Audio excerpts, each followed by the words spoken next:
खुदावंद के आनंद के लिए जोर से तारीफ करो, जोर से। इस वचन को सुनने के बाद आप सेम नहीं जा रहे वापिस। पहला नीति वचन में लिखा, जब परमेश्वर का आत्मा तुम पर उतरेगा तो वो अपने वचनों को तुम पर जाहिर करेगा। बहुत से लोग बाइबल को जब शरीर के अनुसार पढ़ने की कोशिश करते हैं और शरीर में पढ़ते हैं, उन्हें बाइबल समझ नहीं आती। और जब आप इस पवित्र वचन को आत्मा के द्वारा पढ़ते हैं तो परमेश्वर उस विषय में, उस स्थिति में, उस समय में आपसे क्या कहना चाहता है वो आपसे बात करता है। और बाइबल कहती है जिस व्यक्ति को परमेश्वर की बात समझ आ जाए या वो परमेश्वर की बात को सुन ले, उसकी सिचुएशंस कभी सेम नहीं रहती। एक छुटकारा पाए हुए व्यक्ति और एक बिना छुटकारा पाए व्यक्ति में एक ही चीज का फर्क है कि उसको परमेश्वर की मर्जी मालूम थी और उसने पूरा किया, और दूसरे को परमेश्वर की इच्छा मालूम नहीं थी। एक व्यक्ति पागलपन में पूरा जीवन बिता सकता है ये सोचकर कि मेरे कर्मों का फल है, लेकिन एक क्रिश्चियन उसके अगेंस्ट फाइट कर सकता है और जीत सकता है, क्योंकि परमेश्वर ने उसे बताया है कि मैंने तुम्हें सांपों और बिच्छुओं को रोंदने का और शत्रु की सारी सामर्थ पर अधिकार दिया और किसी भी वस्तु से तुम्हें कुछ भी हानि ना होगी। पहला शमूएल 3 उसकी 1 से 21 आयत में लिखा, वह बालक शमूएल अली के सामने यहोवा की सेवा टहल करता था। उन दिनों में यहोवा का वचन दुर्लभ था और दर्शन कम मिलता था। और उस समय ऐसा हुआ कि एली की आंखें तो धुंधली होने लगी थी और उसे ना सूझ पड़ता था। जब वह अपने स्थान में लेटा हुआ था और परमेश्वर का दीपक अब तक बुझा नहीं था, और शमूएल यहोवा के आराधनालय में जहां परमेश्वर का संदूक था वहां लेटा था। यहोवा ने शमूएल को पुकारा और उसने कहा, क्या आज्ञा? तब उसने एली के पास जाकर दौड़कर कहा, क्या आज्ञा? तूने मुझे क्यों पुकारा है? वह बोला, मैंने नहीं पुकारा, फिर जा लेटा रहे। और वह जाकर लेट गया। तब यहोवा ने फिर पुकार कर कहा, हे शमूएल। शमूएल उठकर अली के पास गया और कहा, क्या आज्ञा? तूने मुझे पुकारा है। और उसने कहा, हे मेरे बेटे, मैंने नहीं पुकारा, फिर जा लेटा रहे। उस समय तक शमूएल यहोवा को नहीं पहचानता था और ना ही यहोवा का वचन उस पर प्रकट हुआ था। फिर तीसरी बार यहोवा ने शमूएल को पुकारा और वह उठकर एली के पास गया और कहा, क्या आज्ञा? तूने मुझे क्यों पुकारा है? तब एली ने समझ लिया कि इस बालक को यहोवा ने पुकारा है। इसलिए एली ने शमूएल से कहा, जा लेटा रहे। यदि वह तुझे फिर पुकारे तो तू कहना, हे यहोवा कह, क्योंकि तेरा दास सुन रहा है। तब शमूएल अपने स्थान पर जाकर लेट गया। तब यहोवा आ खड़ा हुआ और पहले के समान पुकारा, शमूएल, शमूएल। शमूएल ने कहा, कह, क्योंकि तेरा दास सुन रहा है। यहोवा ने शमूएल से कहा, सुन, मैं इज़राइल में एक ऐसा काम करने पे हूं जिससे सब सुनने वालों पर बड़ा सन्नाटा छा जाएगा। अपने हाथों को उठाकर, अपनी आंखों को बंद करके खुदावंद से बात करो, परमेश्वर, आज जो वचन मैं सुनने जा रहा हूं ये मेरी तरक्की का, मेरी आशीष का कारण हो। ये वही शमूएल है जिसको हन्ना ने परमेश्वर के भवन में दे दिया था। और बाइबल कहती है वो एली याजक के नीचे काम करता था और वो भवन के सारी सेवा में लगा रहता था। एक दिन यहोवा ने जब उसे पुकारा, हे शमूएल, हे शमूएल, बाइबल कहती जैसे ही उसने परमेश्वर की आवाज को सुना, क्योंकि उसने उससे पहले परमेश्वर की आवाज को कभी नहीं सुना था, और बाइबल कहती वो उठा और अपने जाके एली के पास, सेवक के पास जाकर बोला, क्या आज्ञा? आपने मुझे पुकारा है, बताइए क्या करूं? उसने कहा, मैंने नहीं पुकारा। उसने कहा, ठीक है, शायद गलती लग गई होगी। वो फिर जाकर लेटा और बाइबल कहती है फिर यहोवा ने पुकारा, हे शमूएल, हे शमूएल। उसने जाकर एली को कहा, तूने मुझे पुकारा है? उसने कहा, नहीं, मैंने नहीं पुकारा। जब तीसरी बार भी ऐसा हुआ और जब एली समझ गया कि परमेश्वर इसको आवाज लगा रहा है, और उसने कहा, शमूएल, अब जब परमेश्वर तुझे आवाज लगाए तो तू बोलना, हे यहोवा, क्या आज्ञा? मैं तेरा दास सुन रहा है, तू बोल, तू क्या बोलना चाहता है? अब मैं आपसे एक क्वेश्चन करना चाहता हूं।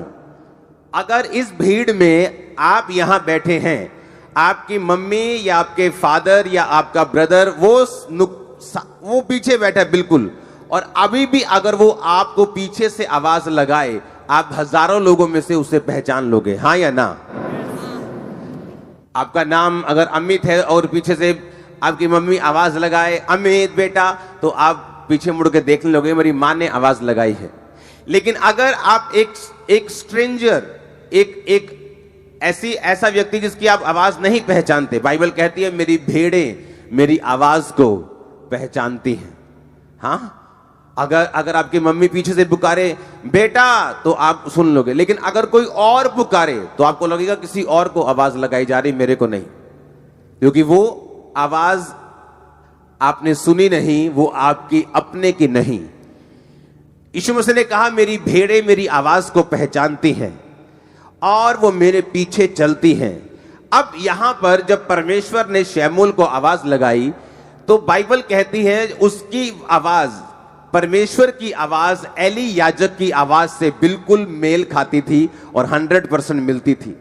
ऐसा नहीं हो सकता कि आपको कोई और आवाज लगाए और आप अपने पापा के पास चले जाएं। अगर आपके पापा की आवाज आपको नहीं आई, आप बाहर देखेंगे जाके घर के कि मुझे कौन आवाज लगा रहा है, क्योंकि वो आपने वो आवाज सुनी नहीं। लेकिन अगर वो आवाज आपकी माँ ने या बाप ने या भाई ने लगाई है, आप डायरेक्ट उसके कमरे में जाके पूछोगे कि क्या बात है, आपने मुझे पुकार रहे थे, आप बुला रहे थे, बताइए क्या चक्कर है।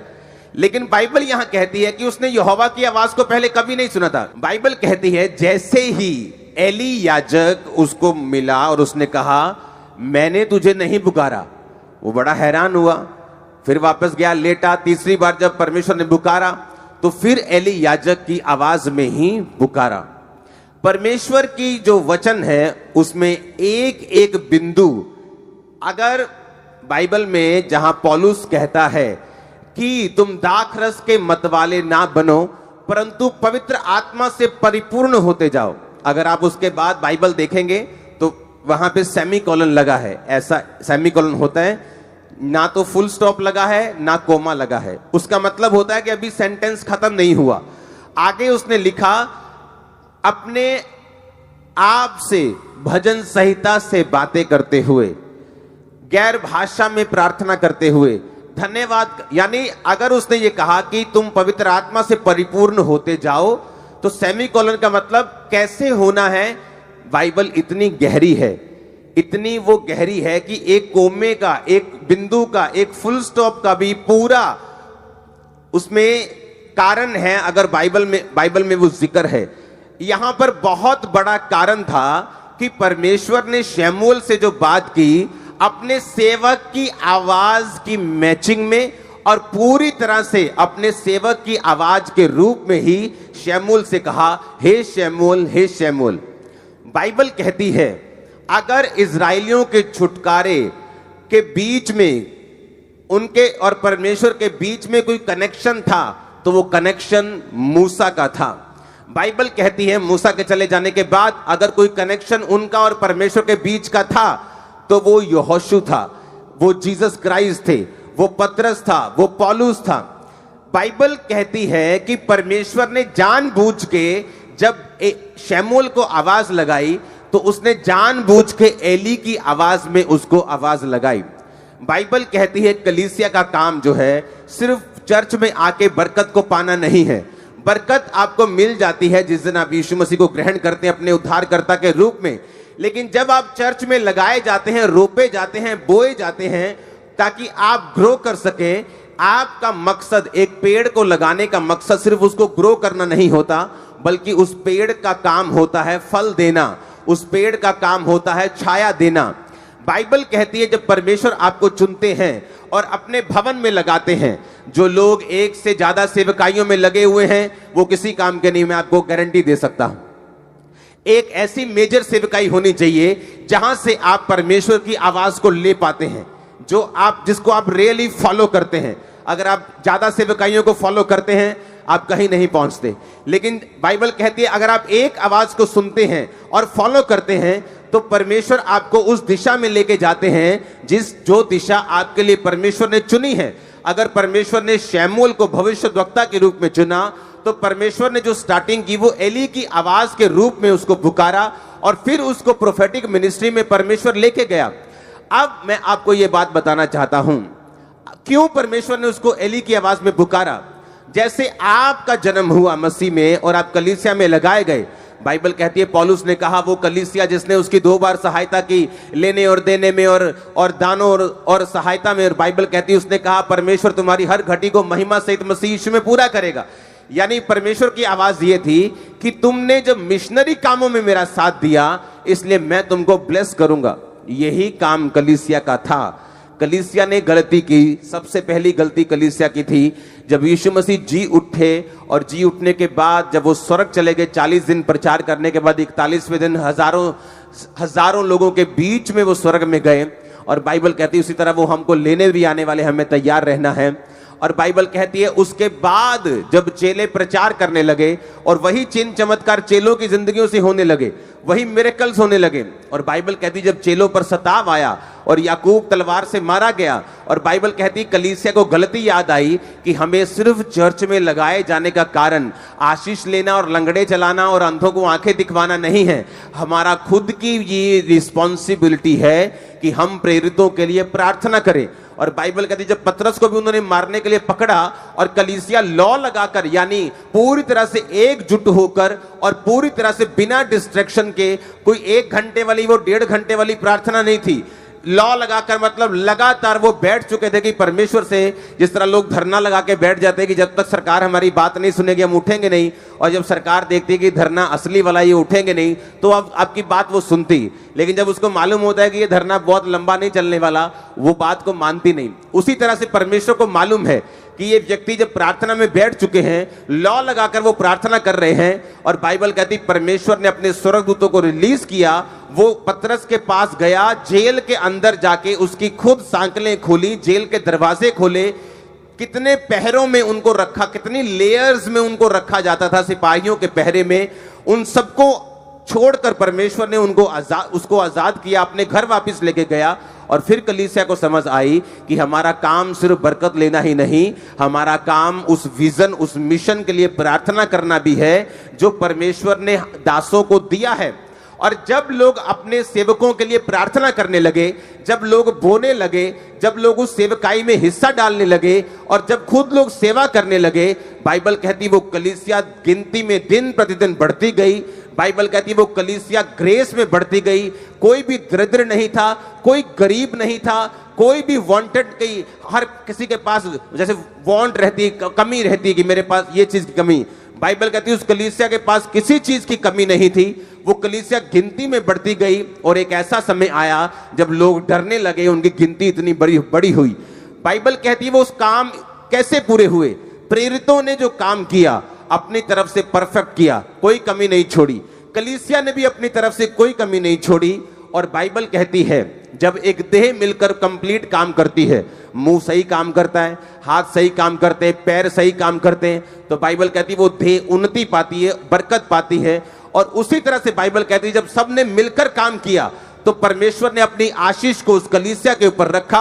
और बाइबल कहती कोई भी दरिद्र नहीं था, सब लोग ब्लेस्ड थे। आपको मैं उसी कलीसिया के रूप में आज से देखूंगा, आप लोगों को उसी कलीसिया के रूप में मैं जानना चाहूंगा। आमीन। मेरे को ऊंचे वाला चाहिए, बरकत ऊंचे वाली होगी। अब परमेश्वर का जो मकसद था वो मकसद था कि शमूएल के जरिए हमें ये बात को समझाना कि बाइबल कहते जब इजराइलियों ने प्रार्थना की कि परमेश्वर, क्योंकि शैतान ने ज्यादा तंग करना शुरू किया, अगर शैतान ज्यादा तंग ना करता, मिस्री ज्यादा तंग ना करते, तो कभी प्रार्थना वो बढ़ाते नहीं, सदा उस कंडीशन में पड़े रहते। जो कोई भी चीज, जो कोई भी विरोध, जो कोई भी सताव आप अपने आसपास देख रहे हो, वो एक्चुअल में आपको आपके कंफर्ट जोन से बाहर निकालकर परमेश्वर की एक बड़ी मर्जी को पूरा करने के लिए है, जो आपके बीच में आने वाले कुछ सालों में पूरी होने वाली है। और आपका आमीन। वो चीजें जो मैं बोल नहीं सकता, मेरी प्रार्थना है कि परमेश्वर आपके हृदयों में वो चीजें डाल दे कि आप राज्य करने वाले हैं। आमीन। ऊंचाई आशीष आपकी ये चर्च। अब जब इजराइलियों ने प्रेयर की, जब शैतान को ये बात मालूम है, मैं आपको बार बार ये चीज बताता हूं, उसको मालूम है अंधेरे में खड़े को कि दूर से कोई रोशनी आ रही है, वो ट्रक की है कि बस की है कि कार की है कि बाइक की है, उसे ये नहीं मालूम, पर उसे मालूम है कुछ हो रहा है। शैतान को मालूम हो चुका है कि आप लोग बढ़ने वाले हैं, ब्लेस होने वाले हैं। और इसीलिए बाइबल कहती है जब राजा को डर पैदा हो गया कि ये लोग इतने सामर्थ्य में बढ़ गए हैं, तो बाइबल कहती वो उन्हें दुख देने लगे, उन्हें धमकियां देने लगे। लेकिन बाइबल कहती धमकियों के बावजूद भी, दुखों के बावजूद भी इजरायली लोग बढ़े, और इतना बढ़े, इतना बढ़े, इतना बढ़े, क्योंकि यहोवा परमेश्वर उनके साथ था। अब शैतान को मालूम है कि क्या होने वाला है, इसीलिए वो सताव का, वो विरोध का, वो हर मीडियम का यूज करेगा। लेकिन मैं आपको ये बात यीशु मसीह के इस कुर्सी से बताना चाहता हूं, वो इतना शर्मिंदा होगा, आज तक कभी ना हुआ होगा, इतना शर्मिंदा होने वाला है। वो शर्मिंदा होने वाला यीशु मसीह के सामर्थी नाम। हालेलुया। और बाइबल कहती है जब उन्होंने प्रेयर की, परमेश्वर हमें छुड़ा, परमेश्वर ने मूसा को खड़ा किया। जब उन्होंने प्रार्थना की परमेश्वर हमें बचा, उन्होंने यहोशू को खड़ा किया।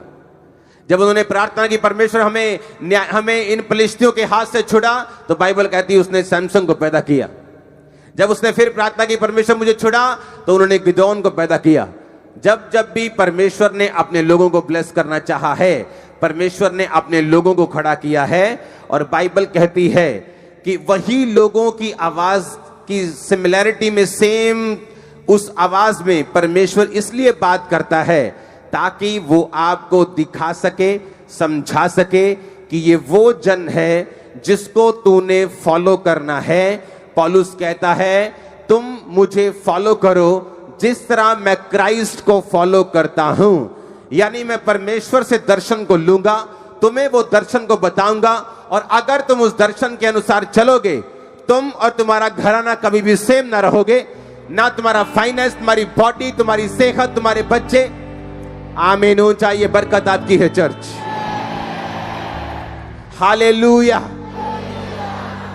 जब परमेश्वर के दास शमूएल ने रिकॉग्नाइज कर लिया कि परमेश्वर की आवाज जो थी वो शमूएल के, वो उसके जो स्पिरिचुअल फादर एली के रूप में परमेश्वर ने थी, और जब उसने समझाया और उसने डायरेक्ट किया, क्योंकि जो परमेश्वर के दास हैं, जब आप उनका पीछा करते हैं तो वो इसलिए पीछा नहीं करवाते कि वो अपना पीछा करवा सके, वो भी यही बोलते हैं कि तुम यहोवा की बात को सुनो, तुम्हारी हेल्प करते हैं।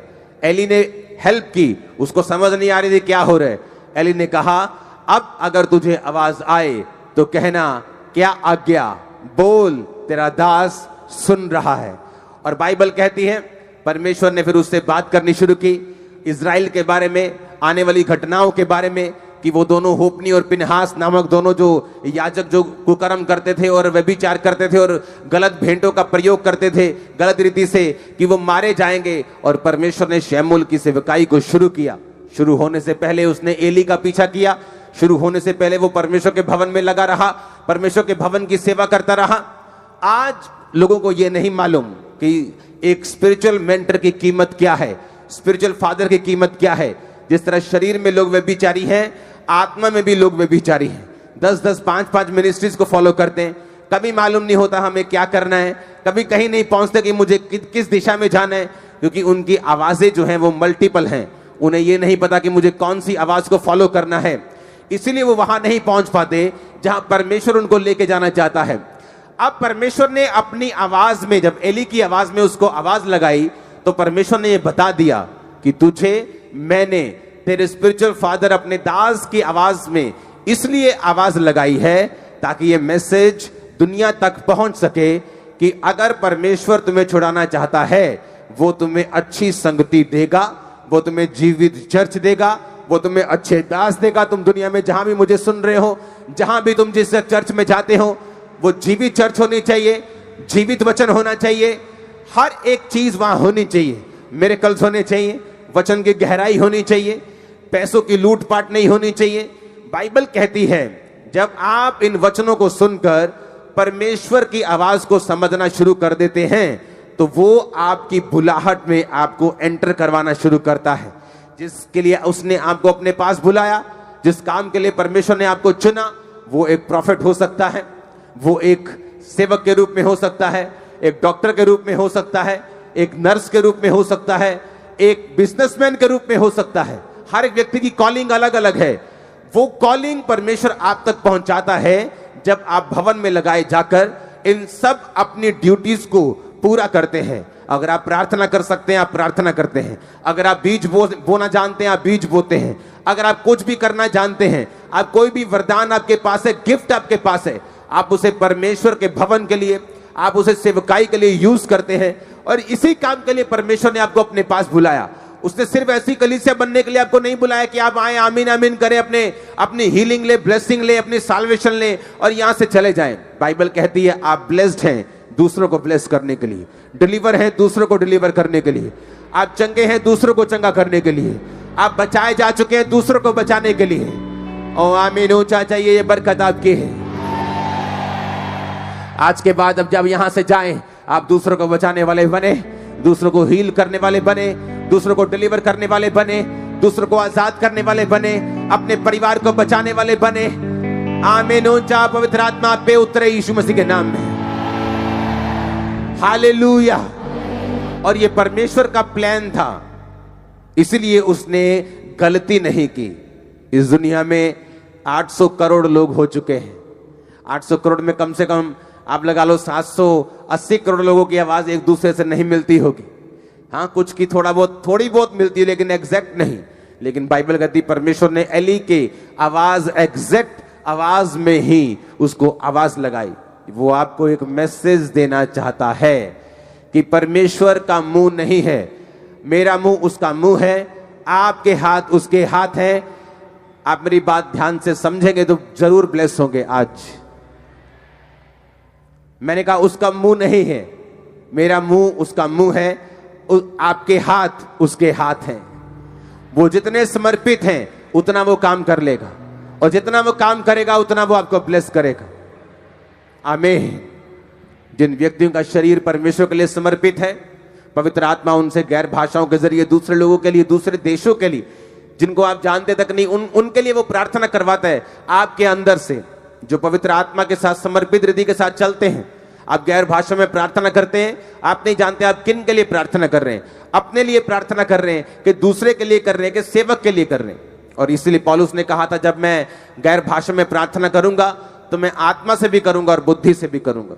बुद्धि से यानी कि मैं प्रेयर पॉइंट्स के साथ भी करूंगा, लिखकर प्रार्थना भी करूंगा, और आत्मा के साथ प्रार्थना भी करूंगा। और जब आप पवित्र आत्मा को अपना शरीर देते हैं, एक व्यक्ति जो व्यभिचार में उलझा हुआ, पाप में उलझा हुआ, फोन में उलझा हुआ, फेसबुक में उलझा हुआ, इंस्टाग्राम में उलझा हुआ, वो परमेश्वर के सामने समर्पित नहीं है। वो ऐसा व्यक्ति नहीं जिसे पवित्र आत्मा यूज कर सके। वो आशीषित हो सकता है, ब्लेस्ड हो सकता है स्वर्ग भी चला जाए अगर कोई मेजर पाप उसकी लाइफ में नहीं है। लेकिन क्या वो इस्तेमाल हो रहा है खुदावंद के लिए? क्या वो यूज हो रहा है? अगर आप यूज होना शुरू होंगे, इस्तेमाल होना शुरू होंगे, वो चाहे थोड़ी स्टार्टिंग क्यों ना हो, शुरुआत थोड़ी क्यों ना हो, वो आपकी जनरेशंस को चुन लेगा, आपके पोतों तक को चुन लेगा। सारा पैटर्न चेंज हो जाएगा, सब कुछ बदल जाएगा। दो गाड़ियों के ट्रैक जब चलते हैं साथ साथ, एक लुधियाना तक जाता है और एक मुंबई तक जाता है, लेकिन अभी दोनों साथ साथ चल रहे हैं। अगर आप ट्रैक चेंज करेंगे तो ज्यादा फर्क नहीं लगता, ये भी इधर जा रहा है और ये भी इधर जा रहा है। लेकिन एक समय आता है जब वो ट्रैक अलग हो जाता है, आगे बढ़ जाता है, अलग ही हो जाता है।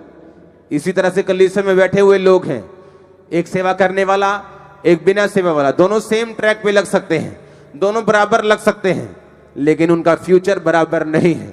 सेवा करने वालों का फ्यूचर बराबर नहीं है। वो दूसरों से कहीं अधिक आशीषित होंगे, दूसरों से कहीं अधिक आगे होंगे। आमीन, ऊंचा, ये बरकत आपकी है। हालेलुया। ये इत्तेफाक नहीं था कि परमेश्वर उसे एली की आवाज में ही आवाज लगाए। अगर परमेश्वर थोड़ी सी भारी आवाज निकालता, शमूएल, तो उसको मालूम होता कि परमेश्वर की ये किसी की आवाज लग रही, स्वर्गदूत की आवाज लग रही, ये किसी और की आवाज लग रही, ये बड़ी हेवनली आवाज लग रही, पर कहीं परमेश्वर तो नहीं है। तो वो बोल सकता कि तू कौन है, मेरे को आवाज क्यों आ रही है, तू क्या है? लेकिन बाइबल कहती है उस परमेश्वर की आवाज बिल्कुल एली की आवाज की तरह थी। वो आपकी स्पिरिट में कोई मैसेज देना चाहता है। आमीन। ये गलतियां वहीं होती हैं जहां कलीसियाएं नहीं होती हैं। अगर आप अफ्रीका में चले जाएं, 1386 मिलियन वहां पे लोग हैं। आपको इंडियन भाषा में बताऊं तो 135 करोड़ के करीब वहां पे लोग हैं। 70% लोग वहां पे मसीही हैं, क्रिश्चियंस हैं, 70%। पिछले दिनों एक टेस्टिमनी दे रहा था आदमी, वो उस देश का वाइस प्रेसिडेंट बन गया और एक चर्च में वो स्टैंडिंग वॉलंटियर था। डेक बाइबल को लिखने वाला। मैंने आज तक, मुझे इतने साल हो गए परमेश्वर में चलते, मैंने डेक बाइबल जैसी कोई बाइबल नहीं देखी आज तक। चाहे मैं उसे रोज नहीं पढ़ता हूं, मैं अपनी पर्सनल बाइबल को ज्यादा और इब्रानी यूनानी भाषा को ज्यादा पढ़ता हूं, लेकिन डेक बाइबल के जैसी कोई बाइबल इस पृथ्वी पे अब तक नहीं है। बाइबल अलग अलग नहीं है। कुछ लोग बोलते हैं बाइबल में शोध हुई है। इन्हों ने बाइबल जो 1000 शोधा हो गई हैं जी। बाइबल में एक भी शोध कभी नहीं हुई, ना होगी कभी, कभी नहीं हुई। मैं चैलेंज करता हूं। प्रॉब्लम यह है कि बाइबल लिखी गई है इब्रानी भाषा में और यूनानी भाषा में। इब्रानी भाषा इतनी बड़ी है कि अगर मैं बोलूं अपने भाई से कि मैं तुझसे प्यार करता हूं, तो इब्रानी भाषा में मतलब या यूनानी में मतलब आएगा फिलियो, भाइयों वाला प्यार। अगर आप अपने मित्र से बोलेंगे मैं प्यार करता हूं, अपनी वाइफ से बोलेंगे वो अलग है।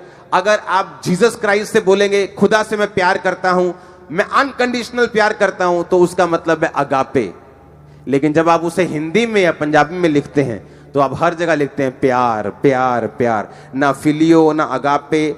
इसीलिए क्योंकि जो ट्रांसलेट करने वाले लोग हैं उनके पास कोई ऑप्शन नहीं होता, तो उनके पास भाषा जो है वो लिमिटेड है।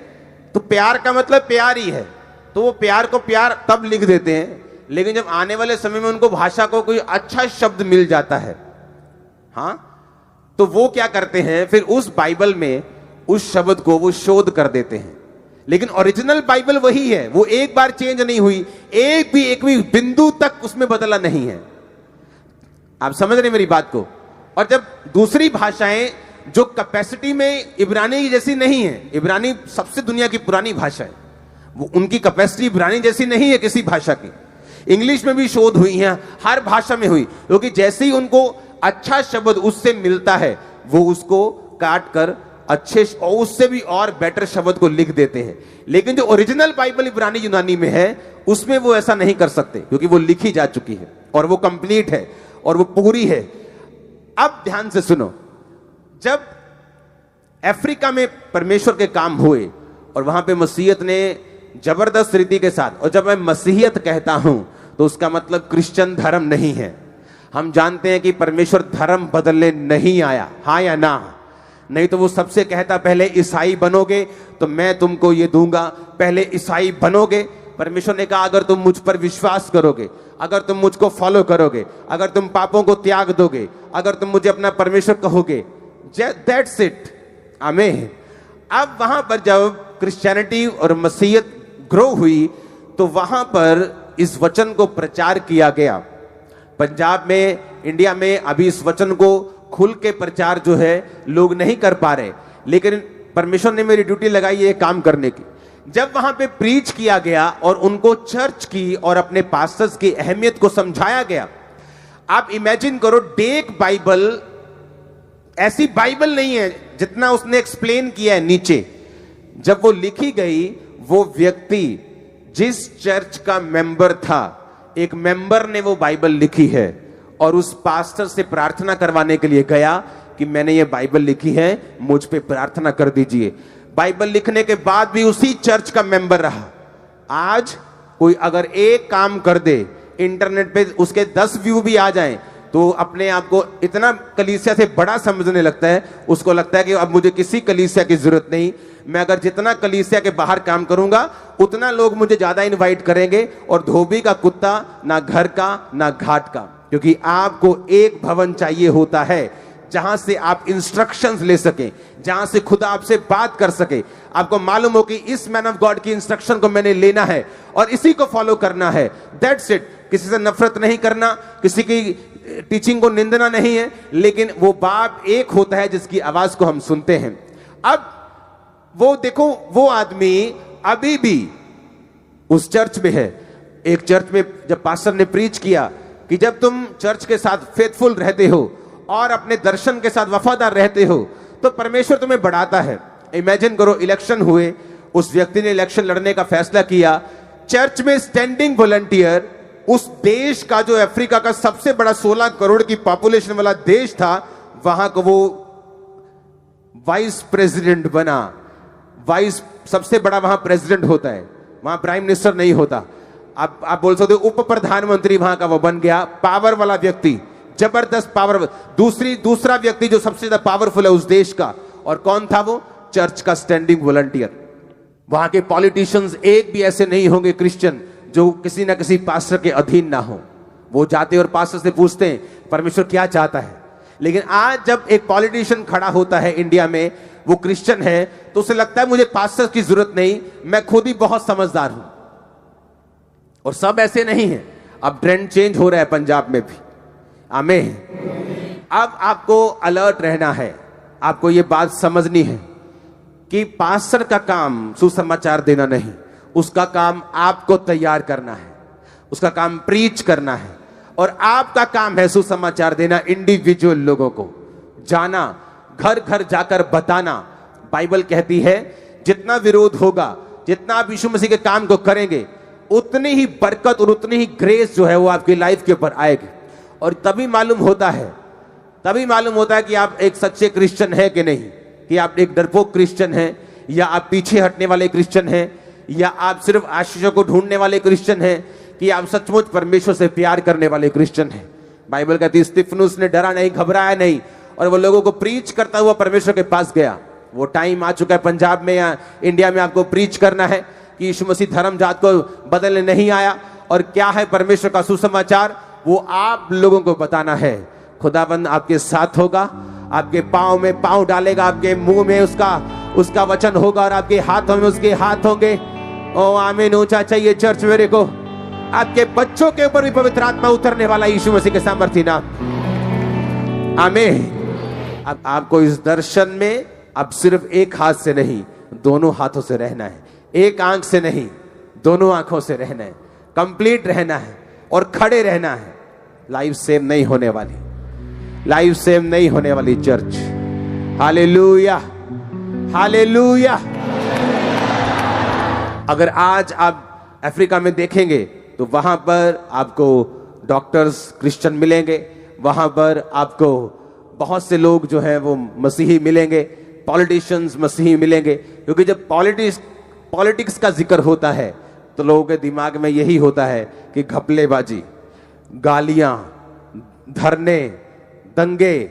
लेकिन जो पॉलिटिक्स है वो एक्चुअल में ऐसी नहीं है। अगर आपको पॉलिटिक्स देखनी है, विदेशों में जाके देखो, ऐसे देश जो सिर्फ लोगों की बात करते हैं, लोगों के मुद्दों को उठाते हैं। अगर आज आप मसीही हैं और आपका कोई भी मुद्दा नहीं उठाया जा रहा, इसका मतलब आपके लोग वहां नहीं हैं जहां वो मुद्दे को उठा सकें।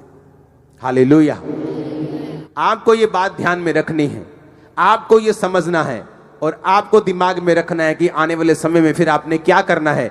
जब आपकी आवाज को कोई ना समझे और आपकी आवाज को कोई उठने ना दे, तो आपको फैसला लेना है। आमीन। आने वाले समय में आप एक आवाज बन के खड़े होने वाले हो। खुदा को आप पर प्राउड होगा, मैं आपको बता रहा हूं। आमीन। अपने हाथों को उठाओ। Thank you Jesus. हमारे YouTube चैनल को सब्सक्राइब करें ताकि आप परमेश्वर के गहरे वेदों को जान सकें कि कैसे आप परमेश्वर में बढ़ सकते हैं, कैसे आप दुष्ट आत्माओं से, नशों से, बीमारियों से और वंशों के